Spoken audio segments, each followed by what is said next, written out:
nom du Père et du Fils et du Saint-Esprit. Amen. Viens, esprit de sagesse et de conseil, avertis-nous.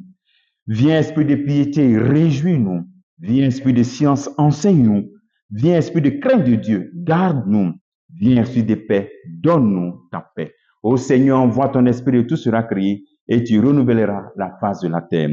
Bien-aimés dans le Christ, nous sommes en ce jour 5 octobre.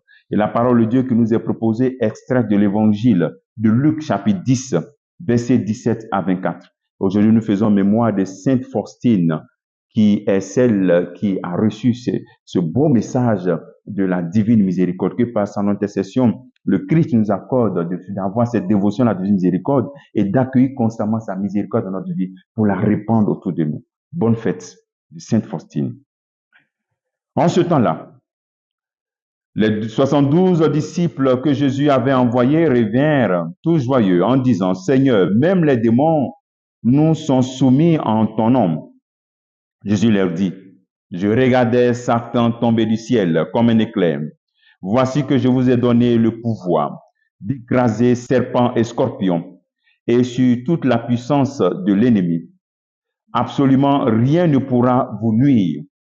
Toutefois, ne vous réjouissez pas parce que les esprits vous sont soumis, mais réjouissez-vous parce que vos noms se trouvent inscrits dans les cieux. » À l'heure même, Jésus exulta de joie sous l'action de l'Esprit Saint et il dit, « Père, Seigneur du ciel et de la terre, je proclame ta louange, ce que tu as caché aux sages, aux savants, tu l'as révélé aux tout-petits.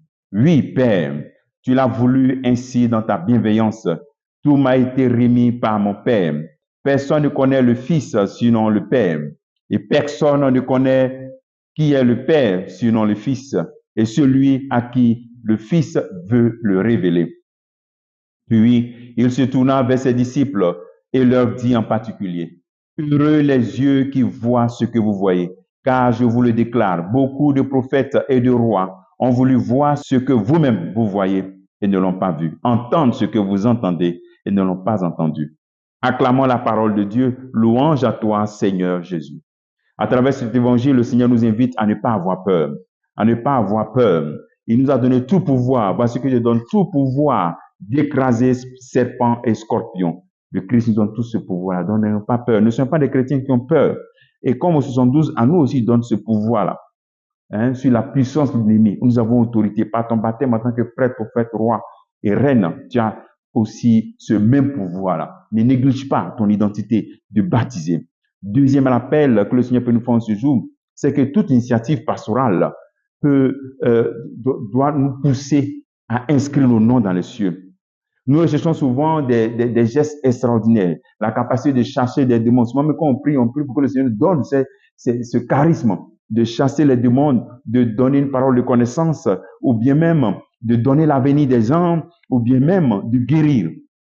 Oui, le Seigneur peut donner tous ces miracles-là. Il peut te donner cela.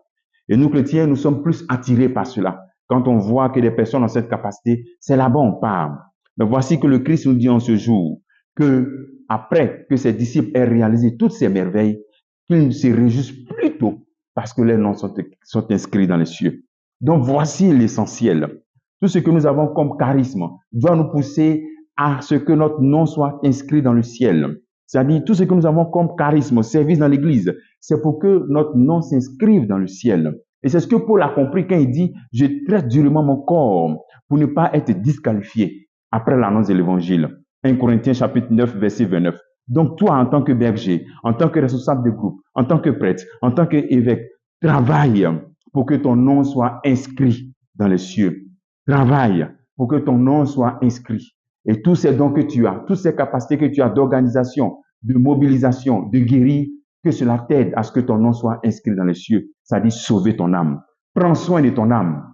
Prends soin de ton âme. Et fais cette parole de Paul aussi ta parole. Ne sois pas disqualifié après l'annonce de l'évangile. Et le Seigneur qui se réjouit en voyant toutes ces merveilles. Et je prie le Seigneur pour que toi aussi te réjouisses en voyant les merveilles de Dieu autour de toi et dans ta vie. Et enfin, en se réjouissant, il dit à ses disciples, à ses apôtres, « Heureux sont les yeux qui voient ce que vous voyez. » Je me demande, est-ce que aujourd'hui nous avons l'Eucharistie? Est-ce que les chrétiens se réjouissent de l'Eucharistie, Jésus qui se donne à nous? Il y a beaucoup de chrétiens qui sont dans des villages, qui parcourent au moins 5 kilomètres par jour pour aller faire la messe. Toi, l'église est à côté de toi, mais tu ne fais pas de messe. Il y a des gens qui sont en Europe et qui n'ont pas cette chance d'avoir des prêtres pour faire les messes, mais qui sont obligés de suivre des messes en direct. Toi, tu es là, dans le nez de l'église, mais tu ne vois même pas ce Christ te donne à toi. Et toi, le Christ te donne à toi qui dit, prenez et mangez. Et tu dis, non, Seigneur, je ne suis pas prêt. Prions le Seigneur pour que nous puissions nous aussi exulter de joie par rapport à ce que nous voyons, le corps de Christ, la parole de Dieu qui se donne à nous. Comme travail que tu peux faire ce jour, tu peux te poser cette question. Que vas-tu faire en ce jour pour que ton nom soit vraiment inscrit dans le ciel? Que le Seigneur te bénisse au nom du Père et du Fils et du Saint-Esprit. Amen.